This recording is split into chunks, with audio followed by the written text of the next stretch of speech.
A música não atacará o seu corpo e sim a sua mente. O som emitido pela sua flauta viaja pelo ar.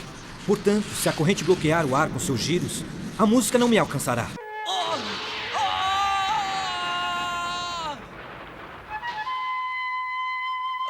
Eu não posso acreditar. A música não atacará o seu corpo e sim a sua mente. O som emitido pela sua flauta viaja pelo ar. Portanto, se a corrente bloquear o ar com seus giros, a música não me alcançará. Minha flauta não é tão simples assim. Eu terei que acabar com você.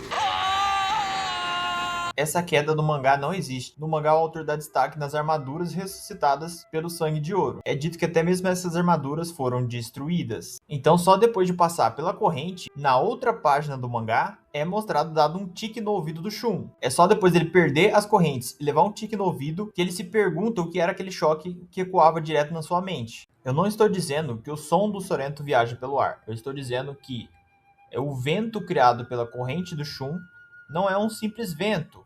Ele também tem cosmo, ele também tem a força ali da corrente circular do Shun, que com certeza tem uma barreira de cosmo. Tanto é que na luta contra o Saga de Gêmeos, o Saga usa a outra dimensão e ele fica simplesmente flutuando dentro da outra dimensão. Contra os Gêmeos, o Shun já tinha dito, né, que a corrente dele tinha 10.000 volts, poderia dar um choque de 10.000 volts se tocassem ali na corrente dele, né? Porém, no final, o próprio Saga disse que a energia cósmica dele aumentou bem mais do que antes. Então, essa corrente circular que ele tem uma tensão, né, uma energia cósmica e elétrica muito mais forte do que a versão anterior. No mangá, que Aldebaran diz que a música do Sorento, o poder mágico dela, já estava invadindo o seu microcosmo desde aquele momento que ele sentiu a música, né? Antes mesmo do Sorento sequer se apresentar para ele.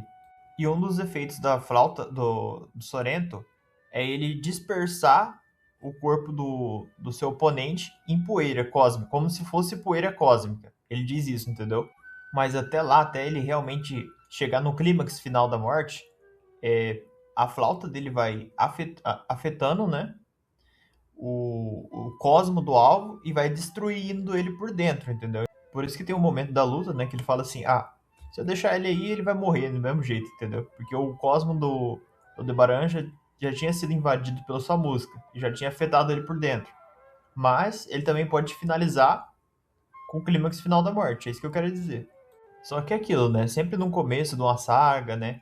No começo de uma batalha, tipo Shaka versus Aiolia, né? O autor ele não trabalha muito bem, né, as técnicas que ele desenvolve depois. Por exemplo, a rendição divina. Ele só fez um rajado de poder ali, até parecia que era o punho do Shaka, a rendição divina, entendeu? Depois ele mudou, aí a rendição divina virou uma massa de cosmo, aí depois na saga de Hades, a rendição divina tipo, virou um poder bruto, gigantesco, que sai da mão do Shaka, entendeu? É isso que acontece com a Sinfonia do Sorento também, tipo, os ataques do Sorento. Antes, simplesmente o alvo explodia, sem você saber o que aconteceu, né? E agora não, agora a música do Sorento precisa ir até o alvo e depois explodir ele, entendeu?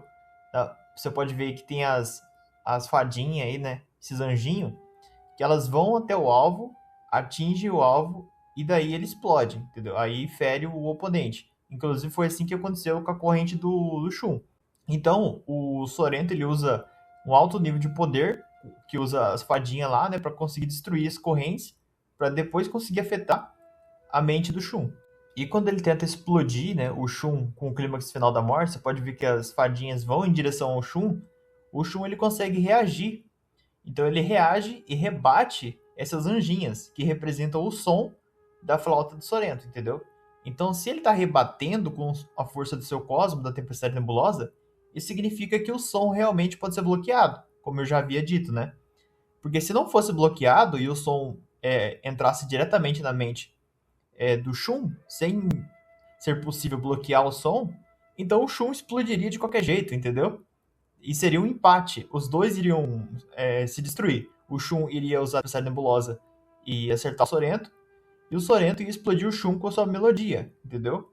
É isso que ia acontecer. Mas não é assim que funciona, que o autor estabeleceu até o final da obra. Até o final da obra, o autor estabeleceu que o Sorento precisa fazer o seu cosmo, que é representado aí pela música e pelas suas fadinhas, chegarem, invadirem o cosmo do seu oponente até um certo ponto onde ele usa o clímax final e o destrói 100%, entendeu?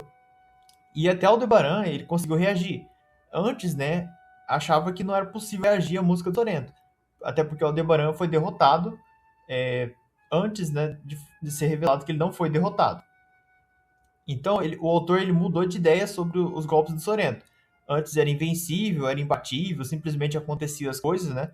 Sem ser possível rebater, e depois ele mudou isso, fazendo com que, na verdade, o Aldebaran não tenha morrido pelo clímax final da morte. O Aldebaran conseguiu escapar, ou seja, ele reagiu em alta velocidade e escapou das anjinhas e do som do Sorrento, porque o som do Sorrento é um cosmo e não apenas uma música, entendeu? E ela não vai diretamente na mente como se fosse um teletransporte, entendeu? O cosmo dele precisa tocar o alvo para ele conseguir afetar. É por isso que o Aldebaran conseguiu escapar do clímax final da morte.